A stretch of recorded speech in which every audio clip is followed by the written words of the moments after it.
Om Swastiastu. Selamat malam Bapak Dr. Iputu Gede Diatmika, SE, AKMSI, CA-CPA, selaku dosen pengampu mata kuliah akuntansi keperilakuan, dan juga selamat malam kepada rekan-rekan semua. Pada malam hari ini, saya Komangini Chandraningsih dan rekan saya, Minanga Devi Yuliantini, akan mempresentasikan materi dengan topik konsep dan perspektif keperilakuan. Adapun latar belakangnya yaitu di mana akuntansi merupakan suatu sistem untuk menghasilkan informasi keuangan yang digunakan oleh pemakainya untuk menghasilkan keputusan bisnis. Tujuan informasi ini adalah untuk memberikan petunjuk dan memilah tindakan yang paling baik untuk mengalokasikan sumber daya yang langka pada aktivitas bisnis dan ekonomi. Namun, pemilihan dan penetapan suatu keputusan bisnis juga melibatkan aspek-aspek keperilakuan dari pengambilan keputusan. Dengan demikian, akuntansi tidak dapat dilepaskan dari aspek perilaku manusia serta kebutuhan organisasi akan informasi yang dapat dihasilkan oleh akuntansi. Akhirnya, akuntansi bukanlah sesuatu yang statis, akan tetapi selalu akan berkembang agar dapat memberikan informasi yang dibutuhkan oleh penggunanya. Hal di atas menjelaskan aspek keperilakuan dari pihak pelaksana atau penyusunan informasi akuntansi dan pihak pemakai akuntansi. Pihak pelaksana atau penyusun informasi akuntansi adalah seseorang atau kumpulan orang yang mengoperasikan sistem informasi akuntansi dari awal sampai terwujudnya laporan keuangan. Sedangkan pihak pemakai laporan keuangan dapat dibagi menjadi dua kelompok, yaitu yang pertama pemakai internal atau internal user, dan yang kedua adalah pemakai eksternal atau external user. Yang dimaksud dengan pihak internal adalah organisasi yang memiliki garis dan juga staf personel yang memandang laporan akuntansi sebagai landasan yang melibatkan pendanaan, penginvestasian, dan pengambilan keputusan operasional.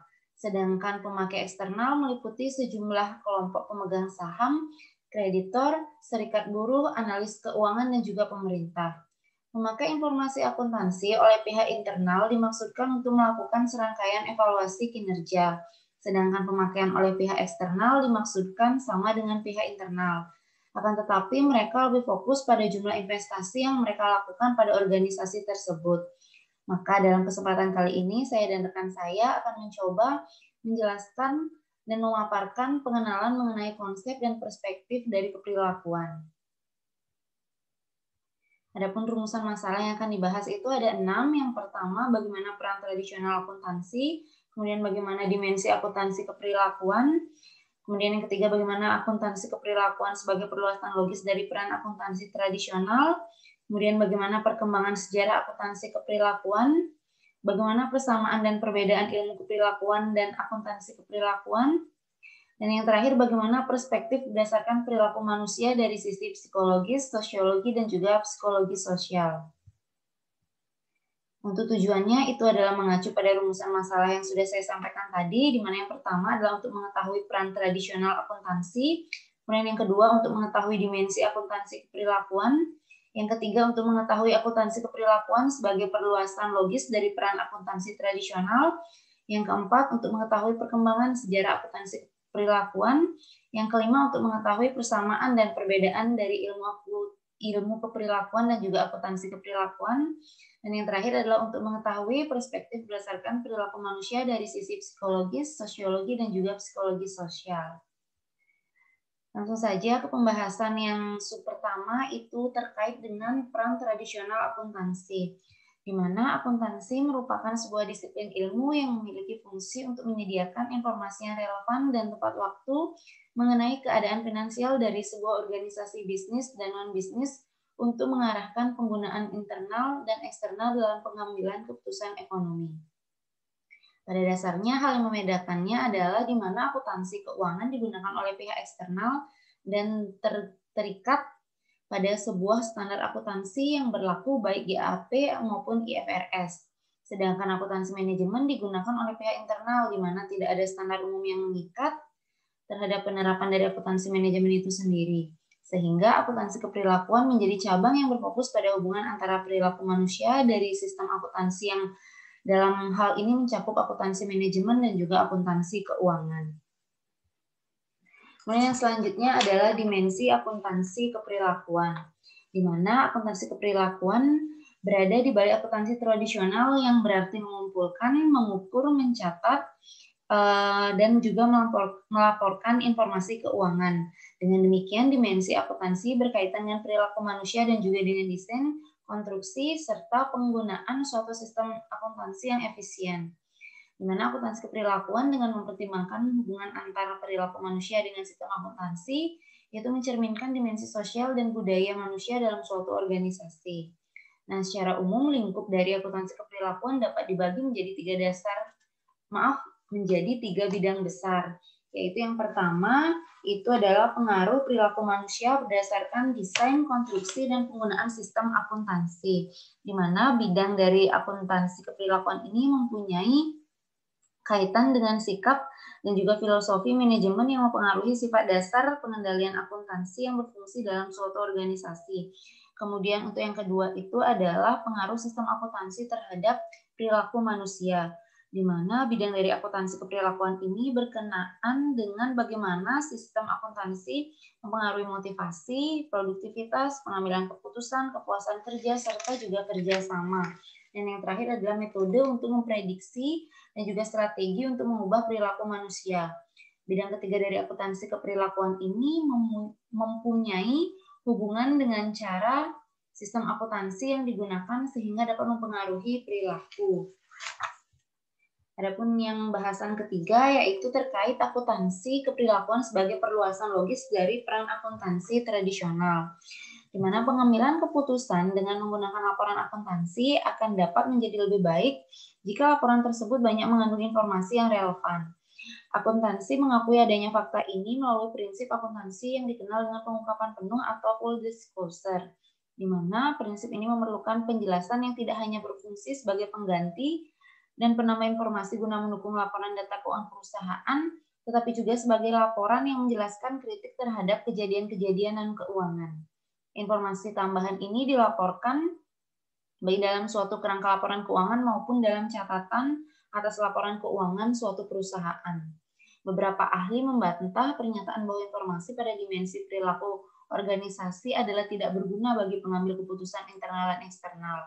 Kekuatan para akuntan telah diakui bahwa mereka memiliki pengalaman berabad-abad, di mana mereka menjadi terbiasa dengan kebutuhan informasi dari pemakai eksternal dan para manajer internal, juga dari proses keputusan bisnis yang dibuat dan berbagai data keuangan yang dilaporkan terkait dengan berbagai jenis situasi keputusan. Nah, oleh karena itu, para akuntan yang berkualitas akan memilih gejala keperilakuan untuk melakukan suatu penyelidikan, karena mereka mengetahui bahwa data keperilakuan sangat berarti untuk melengkapi data keuangan. Lebih lanjut lagi, para akuntan menjadi satu-satunya kelompok yang secara logis mampu mempesertakan informasi keperilakuan ke dalam laporan keuangan bisnis yang ada.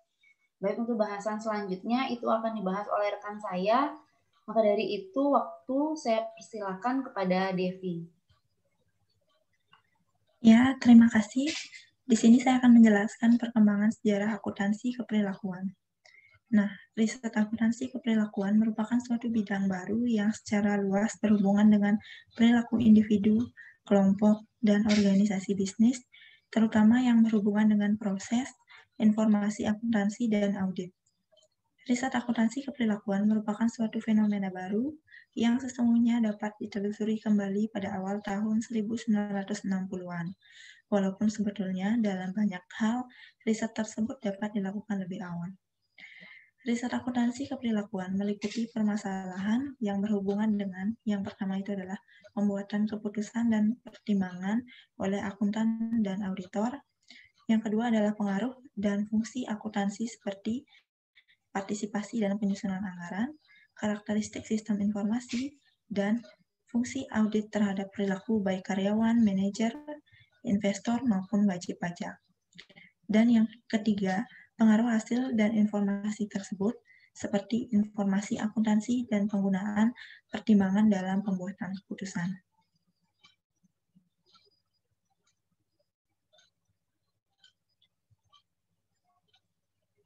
Selanjutnya adalah persamaan dan perbedaan ilmu keperilakuan dan akuntansi keperilakuan. Nah, ilmu keperilakuan dan akuntansi keperilakuan sama-sama menggunakan prinsip sosiologi dan psikologi untuk menilai dan memecahkan permasalahan organisasi. Nah, adapun perbedaan secara lebih terperinci dapat dilihat pada tabel berikut. Nah, perbedaan yang pertama adalah terletak pada bidang keahlian, di mana akuntansi keperilakuan memiliki bidang keahlian yakni akuntansi dasar dan dasar pengetahuan ilmu sosial, sedangkan ilmu keperilakuan memiliki bidang keahlian ilmu sosial dasar dan tidak membahas akuntansi.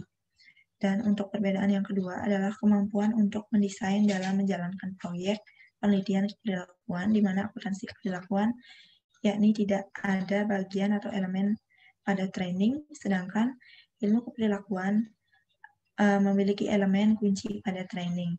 Nah, perbedaan yang ketiga terletak pada pemahaman kerja bisnis organisasi secara umum dan sistem akuntansi, di mana akuntansi keperilakuan itu memiliki elemen kunci pada training, sedangkan ilmu keperilakuan tidak ada bagian atau elemen pada training. Nah, untuk orientasinya, akuntansi keperilakuan berorientasi kepada profesional, sedangkan ilmu keperilakuan berorientasi kepada bidang keilmuan.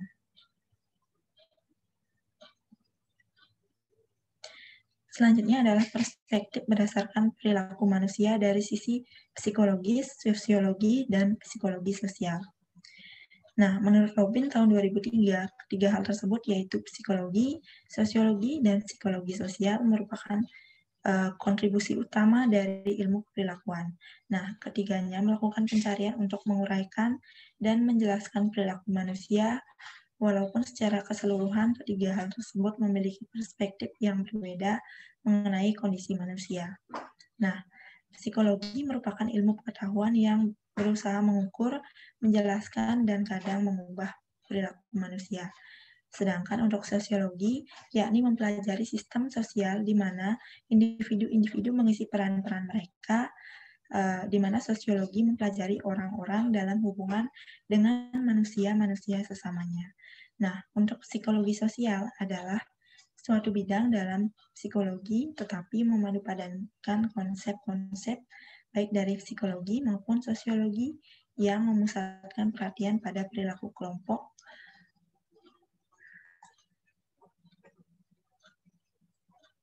Selanjutnya, yang terakhir adalah kesimpulan dan saran. Nah, adapun kesimpulan dari pemaparan materi yang telah kami lakukan, yakni tujuan dari keperilakuan adalah untuk memahami, menjelaskan, dan memprediksi perilaku manusia sampai pada generalisasi yang ditetapkan mengenai perilaku manusia yang didukung oleh empiris yang dikumpulkan secara interpersonal melalui prosedur yang terbuka, baik untuk peninjauan maupun replikasi, dan dapat diverifikasi oleh ilmuwan lainnya yang tertarik. Nah, perspektif berdasarkan perilaku manusia, yakni psikologi, sosiologi, dan psikologi sosial,